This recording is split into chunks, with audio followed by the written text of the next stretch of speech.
এবং দেশের সর্বস্তরে জনগণের স্বতঃস্ফূর্ত অংশগ্রহণের ভিতর দিয়ে বাংলাদেশের মানুষ ফ্যাসিস্ট খুনি হাসিনা নির্যাতন নিপীড়নমূলক স্বৈরাচারী শাসন ব্যবস্থা থেকে মুক্তি পেয়েছে। বাংলাদেশের মানুষ এই জুলাই গণঅভ্যুত্থানে যে সর্বাত্মক ভূমিকা পালন করেছে, সহস্র শহীদ, হাজার হাজার আহত এবং রাজপথের আন্দোলনে অংশগ্রহণকারী সকলের প্রতি সশস্ত্র সালাম এবং সম্মান রেখে আমাদের আজকের অনুষ্ঠানের আরম্ভ ঘোষণা করছি।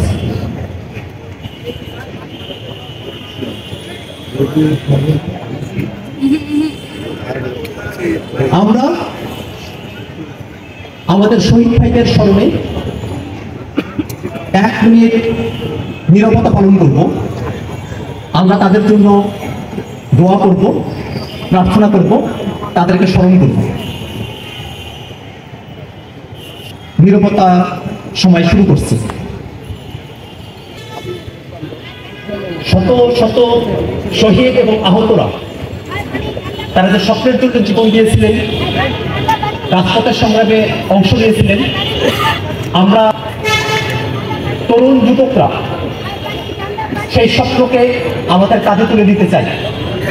আমরা চাই গণহত্যাকারীরা তাদেরকে যথাযথ বিচারের আওতায় নিয়ে আসা হবে। কারণ হাবিব হসপিটালে এত পরিমাণ মৃতদেহ ছিল এবং আহত সংখ্যা ছিল যে আমাদের ফোন দিয়ে বারবার তারা দিচ্ছিল যে লাশ রাখার জায়গা নেই, আপনারা দ্রুত নিয়ে যান, এখানে লাশ এবং আহত সংখ্যা এত বেশি যে রাখার জায়গা নেই। আমরা যাওয়ার আগে ওই ভার্সিটি থেকে ওকে নিয়ে যাই। আমি গিয়ে দেখি আমার মায়ের ওর ভার্সিটির গাড়িতে রেখে দিয়েছে, আমার মায়ের রক্তে ভিজে গেছে গাড়ির সিট। শহীদ ও আহত ছাত্র জনতার ত্যাগের বিনিময়ে আমরা মুক্ত হয়েছি এবং জনগণের আকাঙ্ক্ষার সরকার গঠিত হয়েছে। এই অভ্যুত্থানের ঘোষিত লক্ষ্য ফ্যাসিবাদী ব্যবস্থার বিলোপ এবং নতুন রাজনৈতিক বন্দোবস্ত এখনো দীর্ঘ রাজনৈতিক ও নীতি নির্ধারণের লড়াই দাবি করে। বাংলাদেশের জনগণ 47 সালের পাকিস্তান আন্দোলন, 71 সালের মহান মুক্তিযুদ্ধ এবং এবারকার ছাত্র জনতার অভ্যুত্থানের ভেতর দিয়ে নিজেদের আকাঙ্ক্ষা বারবার ব্যক্ত করেছে। 90-এর গণ আন্দোলনও জনগণকে দীর্ঘমেয়াদে কোনো ফলপ্রসূ সমাধান ও বন্দোবস্ত জাতির সামনে হাজির করতে পারেনি। কিন্তু পূর্বেকার লড়াইগুলোর অভিজ্ঞতা আমাদের বলে, যখনই মুক্তিকামী জনতা কোনো একজন ব্যক্তি বা সমষ্টিকে রাষ্ট্র পরিচালনার দায়িত্ব অর্পণ করে, তখন জড়িতদের বিচারের আওতায় এনে শাস্তি নিশ্চিত করার লক্ষ্যে প্রয়োজনীয় কর্মসূচি গ্রহণ করা,